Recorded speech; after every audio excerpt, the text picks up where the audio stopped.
Hi, welcome back to my channel. அடுத்த வீட்டு அடுப்பங்கரையில் இன்றைக்கி கிராசரிங் ரீஃபில்லிங் வீடியோ தான் பார்க்க போகிறீங்க. நான் மந்த்லி எப்படி என்னோடய வீட்டில் நான் கிராசரிஸ் எல்லாம் எப்படி ரீஃபில் பண்ணி வச்சுக்கிறேன், பூச்சி பிடிக்காமல் எப்படி வச்சுக்கிறேங்கிறது தான் பார்க்க போகிறோம். வாங்க வீடியோக்குள்ளே போகலாம். அதுக்கு நான் இந்த மந்த்து வாங்கின கிராசரிஸே எடுத்து லிஸ்ட்டில் பார்த்து எடுத்து வச்சுட்டு, போன மாதம் வாங்கின கிராசரிஸில் என்னென்ன லெஃப்ட் ஓவர் இருக்குங்கிறத பார்த்து அதை ஃபஸ்ட்டு என்னென்ன தீந்துதோ மந்த்லி யூஸ் பண்ணுறதுக்கு எடுத்து வைப்பேன் என்னோடய டப்பாவில், அதை ரீஃபில் பண்ணிக்குவேன். அதுக்கப்புறம் அந்த பக்கெட்டெல்லாம் க்ளீன் பண்ணி எடுத்து வச்சுக்குவேன். ஃபஸ்ட்டு துவரம் பருப்பு, கடலைப்பருப்பு, பாசிப்பருப்பு இதெல்லாம் போன மாதம் வாங்கினது இந்த டப்பாவில் மீதி இருக்கும். அதை இன்னொரு தனியாக ஒரு முரத்தில் கொட்டிட்டு அந்த டப்பா அழுக்காக இருந்ததுன்னா தொடச்சி எடுத்துக்குவேன். ரொம்ப அழுக்காக இருந்ததுன்னா சோப் போட்டு கழுவி வாஷ் பண்ணி காய வச்சு அதுக்கப்புறம் ரீஃபில் பண்ணுவேன். போன மாதம் தான் அதை வேலையை பொங்கலுக்கு செஞ்சதுனால இந்த மாதம் நான் அப்படியே தான் ரீஃபில் பண்ணுறேன். ஏன்னா அடியில் இருக்க ஜாமான் பழசு போன மாதம் ஜாமாங்கிறதுனால அதை தனியாக ஒரு முரத்தில் கொட்டி பூச்சி எது இருக்கான்னு புடச்சி பார்த்துக்குவேன். இந்த மாதம் லிஃப்ட்டில் வாங்கியிருக்க புதுசாக ரீஃபில் பண்ணுறோம்ல, அது எந்த சரக்காக இருந்தாலும் அதை அடியில் போட்டுட்டு மேலே லெஃப்ட் ஓவர் இருக்கிறதா அது மேலே போட்டுருவேன். ஏன்னா அது யூஸ் பண்ண பூச்சி பிடிக்காது. இது மாதிரி நீங்கள் யூஸ் பண்ணிங்கன்னா கண்டிப்பாக இது மாதிரி யூஸ் பண்ணுங்கள். இந்த மாதிரி நான் காய வச்சுட்டுலாம் கிடக்க மாட்டேன் மெனக்கெட்டு. எப்போவுமே மளிகை ஜாமான் ரீஃபில் பண்ணும்போது இப்படி தான் பண்ணுவேன். அப்புறம் கடலைப்பருப்பு, பாசிப்பருப்பு, அப்புறம் வெள்ளை சுண்டல் எல்லாமே தனியாக அரை கிலோ மட்டும்தான் வாங்குவேன். அது ஊற வச்சு தான் சாப்பிட்றோங்கிறதுனால அரை கிலோ மட்டும்தான் வாங்குவேன். ரொம்ப எக்ஸ்ட்ராலாம் வாங்க மாட்டேன்.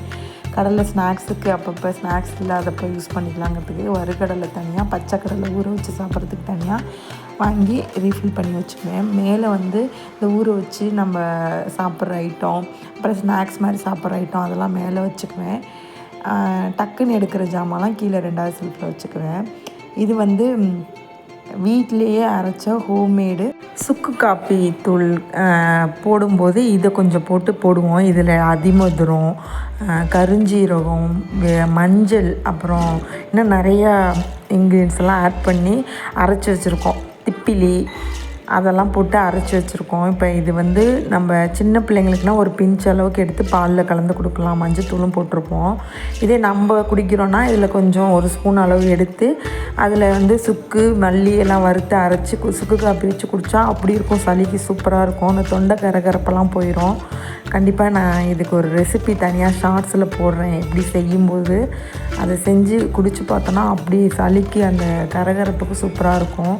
அப்புறம் இந்த ஜாமான் எல்லாம் ரீஃபில் பண்ணதுக்கப்புறம் தனியாக நான் இதுக்கு அஞ்சரை பெட்டிக்கு தனியாக ரீஃபில் பண்ணுவேன் உட்காந்து. அது எப்படி பண்ணுவேன்னா அதை தனியாக மேலே கொட்டிக்குவேன் மீதி இருக்க ஜாமானை. ஆனால் இதுக்கு தனியாக இது கொட்டியிருக்கிறத இது மாதிரி வறுத்து சாம்பார் பொடி அரைக்கும் போது வச்சுக்குவேன். கீழே அஞ்சரை பெட்டி டப்பாவில் எடுக்கும்போது கொட்டுறது.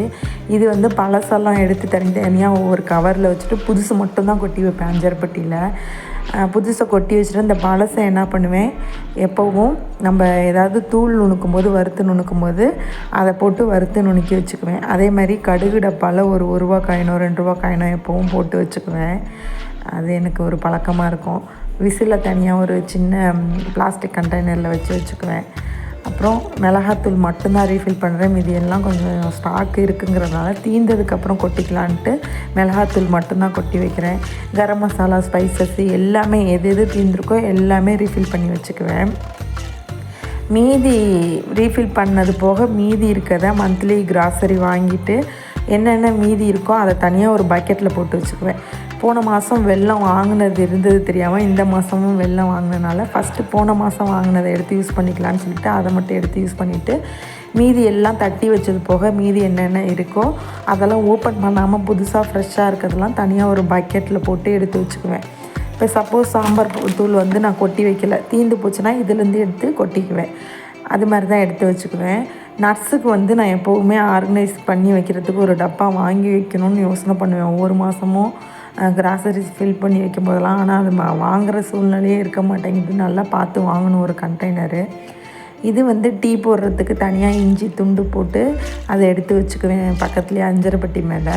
இப்போ நம்ம கிராசரிஸ் இதெல்லாம் எடுத்து வைக்கும்போது எடுத்து வச்ச இந்த இதை ஒரு நாள் ஃப்ரீயாக இருக்கும்போது வறுத்து பொடி நுணுக்கி வச்சுக்குவேன். அதனால தனியாக ஒரு டப்பாவில் போட்டு பக்கத்துலேயே வச்சுக்குவேன்.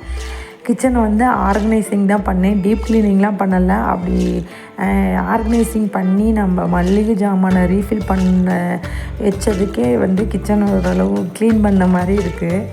ஓரளவு மெயின்டைன் பண்ணுவேன். இப்படி தான் இருக்கும் எங்கள் வீட்டு கிச்சனு. உங்களுக்கு இந்த வீடியோ பிடிச்சிருந்ததுன்னா லைக் பண்ணுங்கள், ஷேர் பண்ணுங்கள், கமெண்ட் பண்ணுங்கள். மறக்காமல் என் சேனலை சப்ஸ்கிரைப் பண்ணிக்கோங்க. கூடவே பெல் ஐக்கானை கிளிக் பண்ணிவிட்டு ஆளுங்கிற நோட்டிஃபிகேஷனை கிளிக் பண்ணிக்கோங்க. தேங்க்யூ ஃபார் வாட்சிங்.